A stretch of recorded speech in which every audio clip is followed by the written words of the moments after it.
Today is a very special day. Today is my daughter's 11th birthday. This morning at the gym, I got thinking today's her birthday. I want to reminisce a little bit. I want to post something on social media and share some, parenting things that I've learned along the way. Because I believe with creating content, it's all about, speak on your truths. And my truth is I do have an 11-year-old daughter, so I can speak on this. And I have learned a lot of things over these last 11 years. And with all of my content, I treat it as a free mentorship. So it's above and beyond specific technical skills when it comes to like music things or the different skill sets that I have and that I've talked about in the past, but it's more about just being a better person, right? So if you're a young parent out there, if you're a parent, if you're soon to be parent, I hope that this video helps you. And I wish I had found a video like this prior to me being a parent.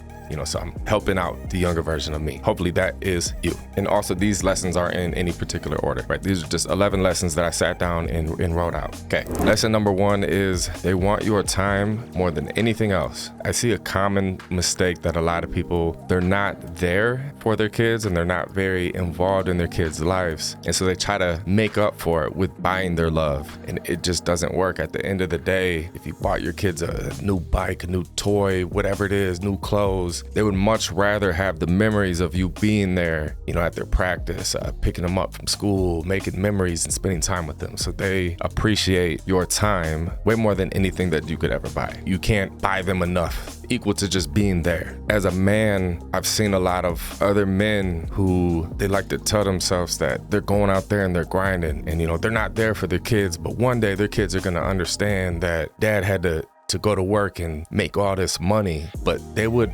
appreciate and love you way more if you had less money, but you spent more time with them. So I understand we all got bills to pay. We got to make a living, but at the same time, you got to be there for your kids, right? I can't respect any man that isn't there for their kid. All right. Lesson number 2 is guide, don't control.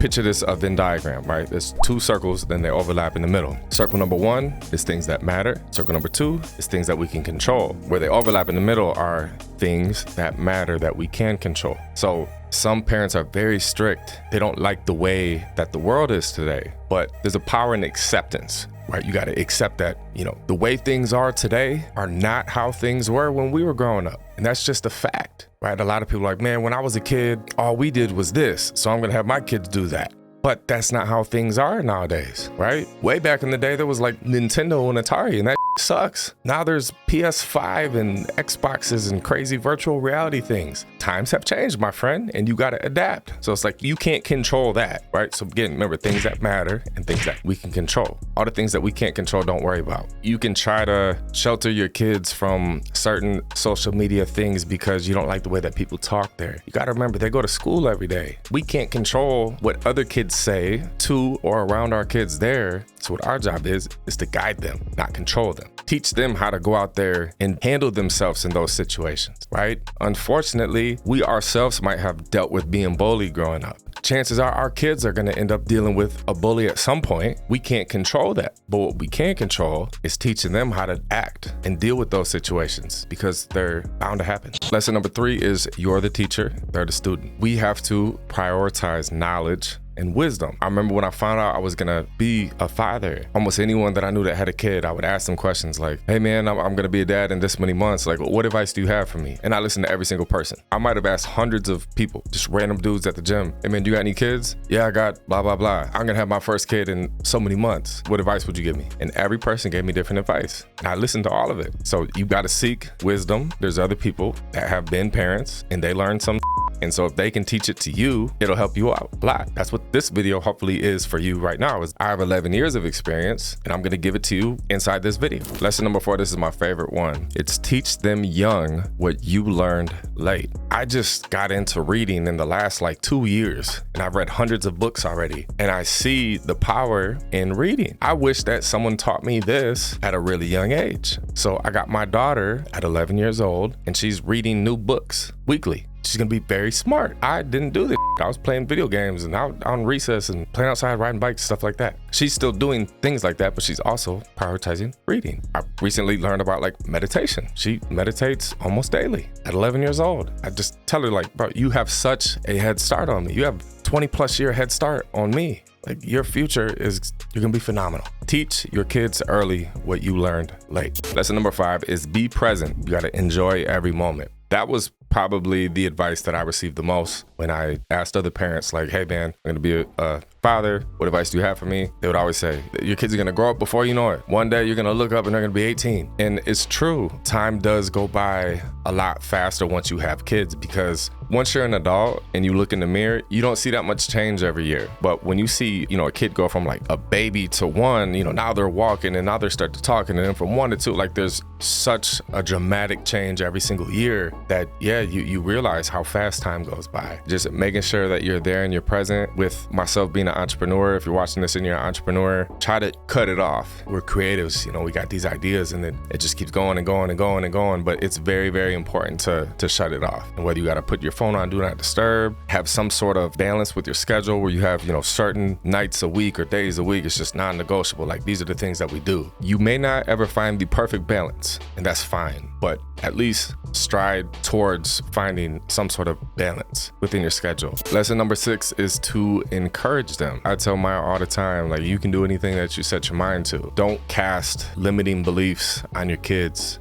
Understand that you may have some bad habits, you may have some bad traits or things that you picked up a long time ago, but that doesn't mean that your kid should share those same bad traits as you. You have things that you need to work on and improve yourself. So the same thing with them. Don't cast those limiting beliefs and let them know that they can do anything that they set their minds to. And life is crazy. When you really set your mind to something and you believe in it, you can do it. I've proved it with myself. I'm proving it right now, time and time again. So I always tell her, no matter how crazy her idea is, they need someone there that supports them and encourages them. So, Maya's came to me with, I want to make a movie. And instead of being like, oh, we can't make a movie, it's like, oh yeah, what do you want to make a movie about? Tell me about it. Then what's going to happen? What are the characters? Is there a movie that you've seen in real life that kind of gave you some ideas that's similar to it? Tell me about it. And I ask her lots of questions. There was a time where she wanted to be a YouTuber. So I encouraged her. You can do it. You watch these kids play with their toys. You got all the toys that they got. I got a camera. You want to be a YouTuber? Boom. We started playtime with Maya. She did 60 plus videos on YouTube for some years. So yeah, always encourage your kids. Lesson number 7 is be a role model. You gotta lead by example, right? We can't tell our kids that they can do anything that they set their minds to. Our kids are smart. They're gonna be like, Mom, Dad, why aren't you doing it? Also, with me being a father to a daughter, one day she's gonna grow up and she's gonna want a boyfriend and she's gonna want to date someone. A lot of times, girls that are more free-spirited,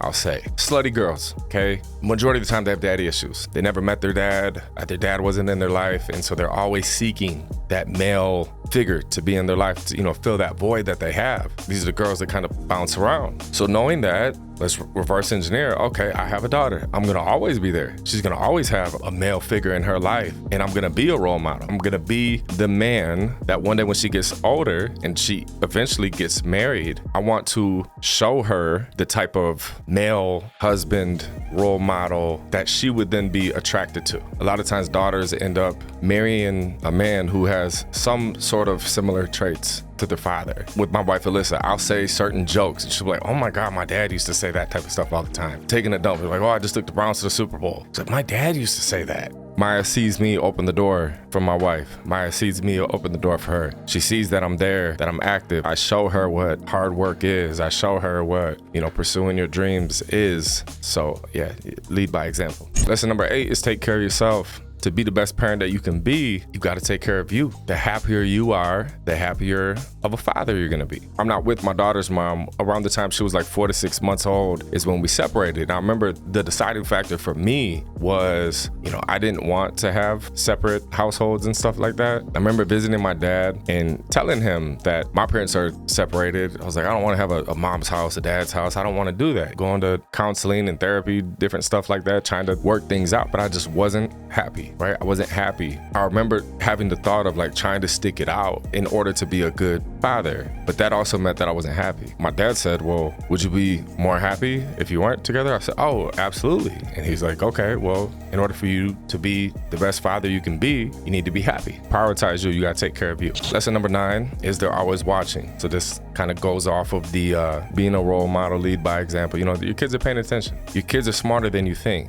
I never lied to Maya, but I know there's parents out there that might make promises to their kids, just thinking like, oh, the kid's not gonna remember. No, they remember. They're a lot smarter than you think, and they're paying attention to everything. And your kids are gonna start stacking these truths and these false that you give them. They're gonna come to their own conclusion, whether it's something that you're happy with or you're not. Lesson number 10 is speak positive identities to them. I'll say things to Maya. I ask her what's something she wants to do, and she might say, I'm about to level up in gymnastics, but I'm scared because of this. And I'll speak positive traits into her, and I'll be like, you have nothing to worry about because you're so good at gymnastics. You've been doing gymnastics since you were 2 or 3 years old. When I say things like that to her, it shifts her identity. It's just like talking to your kid and they're struggling and they're confused and they don't know the answer to something. It's like, I know that you can figure it out because you're so smart. You always figure it out. You always find a way to figure it out because of how smart you are. There was a time where Maya was afraid to go on big water slides and stuff. And so I'd have to tell her, why are you acting, right? Instead of labeling her as scared, because that's giving her the identity of being scared. So why are you acting like you're scared? You're brave. You go on slides like this. This is the type of stuff that you do. You're a brave kid. You enjoy doing things like this. I'm speaking positive identities into her. Lesson 11 is listen, ask questions, be someone that they can trust. Maya's 11. She's at the age of 5th grade. There's starting to be boyfriend-girlfriend type stuff. I remember the first time she talked about a boy to me, I could have responded the way that I felt in panic mode and like, what do you mean you're talking to a boy, blah, blah, blah, blah, blah. Instead, I thought it through. Okay, if she opens up and talks about a boy to me and I respond that way, she's gonna remember this. Your kids are smarter than you think, right? In the future, is she gonna come to me to talk about boy stuff? No, she's gonna remember my dad freaked out. So I sat there cool, calm, and collected and just asked her more questions. Tell me about him. What do you like about him? Was he funny? Oh, I was embarrassed because this happened. So then I start, giving her, next time you could just say this. Next time you could just say that. But yeah, it's just being there, being someone that they can trust. If they tell you a secret, and as long as it's not like a big deal, keep that secret with them. Ask a lot of questions. Me and Maya, we go on walks a lot. And I ask her, how's everything going at school? Is there any drama with your friends? Are you all right? Asking her a lot of questions to maintain our relationship, our father-daughter bond. If you found this video helpful, do me a favor, please, and give the video a thumbs up. Also, the comment section. This is where you can meet other like-minded people. If you're a parent, please do me a favor and leave a comment. And if you were just to give one piece of advice to a parent of someone that has kids younger than yours, what would it be? Let me know in the comments. Subscribe for more. I'll see you guys next time. Cracka TV. We out.